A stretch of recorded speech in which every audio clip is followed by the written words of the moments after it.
Encore le problème des mozzarella bleues. Les 4 dernières à avoir assumé cette couleur si désagréable portant la marque Primia, vu la crainte que la production de Fiave ne soit pas 100% trentine, la fromagerie a diffusé entre-temps les données recueillies par l'unité sanitaire locale au cours d'une enquête sur la traçabilité du lait. Selon ces données, pas même 1 litre du lait utilisé dans la fromagerie proviendrait d'une zone en dehors de la province. L'unité sanitaire précise entre autres que la bactérie n'est pas nocive et se diffuse mieux dans des milieux stériles. Après les premiers cas relevés, les grandes surfaces ont malgré tout retiré les mozzarella de Fiave des rayons. Par précaution, la clientèle semble toutefois n'avoir pas renoncé à la mozzarella en s'orientant vers d'autres marques. Les cambriolages d'appartements ont diminué de 73% dans la commune de Trente. C'est ce qu'annonce la police en expliquant les actions entreprises durant les 3 dernières années pour lutter contre ce phénomène. La recette des agents est la suivante. Un plus grand nombre d'équipes de police secours et davantage de signalisation de la part des habitants. Les cambrioleurs, souvent des mineurs, font leur coup en été, surtout au mois d'août et en général le matin et ou l'après-midi.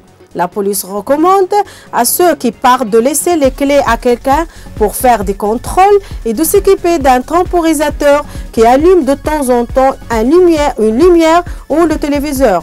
Parmi les autres conseils, l'installation de portes ou de fenêtres sûres et un système d'alarme électronique. Les signatures pour demander la construction d'un crématorium en ville recueillies par la SOCREM, l'association trentine pour la crémation, ont été déposées à la mairie de Trente, qui est en train d'évaluer 5 emplacements au possible. 729 personnes ont signé en faveur de la réalisation de la structure sur le territoire provincial. 40% des habitants choisissent actuellement d'être incinérés après leur mort. La crémation coûte aujourd'hui 348 €, mais il faut se rendre au crématorium de Mantoue.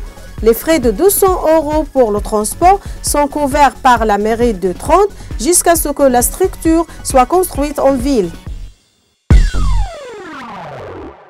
Avec presque 1,5 million de mètres carrés d'espace vert, la commune de Trente s'est adjugé le prix Città per il Verde, ville pour la verdure. À Trente, les espaces verts utilisables en étaient les 12,29 mètres carrés par habitant.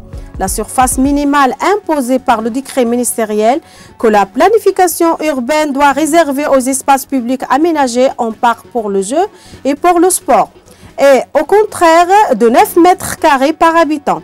L'intention pour les quartiers les plus peuplés de Trente n'est pas toutefois de se limiter à atteindre la surface minimale, mais d'améliorer encore les conditions de vie en ville en prévoyant de plus en plus d'espaces verts.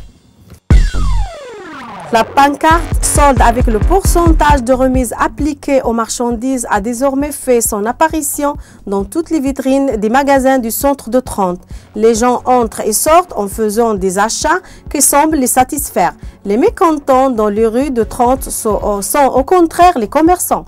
La libéralisation n'a pas imposé cette année une date de début des ventes de fin de saison et certains magasins, pour éviter de se retrouver avec la marchandise invendue, ont commencé à solder vraiment très tôt, d'autres plus tard. Les commerçants de Trente demandent donc que tout le monde respecte la même date. Si un accord a été signé à Rovereto entre les commerçants pour le début des soldes, ceux du chef-lieu demandent que ce soit la chambre de commerce qui fixe le jour où les remises de fin de saison peuvent commencer.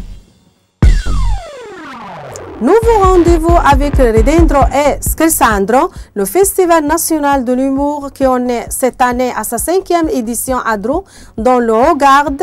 Le cabaret est prévu du 15 au 18 juillet. Quelqu'un des comiques italiens les plus importants connus du grand public grâce à leur présence fixe dans des émissions de télévision très suivies comme Zelig, Striscia la Notizia, Colorado Café ou Drive-In se retrouveront sur la chaîne de Piazza Repubblica.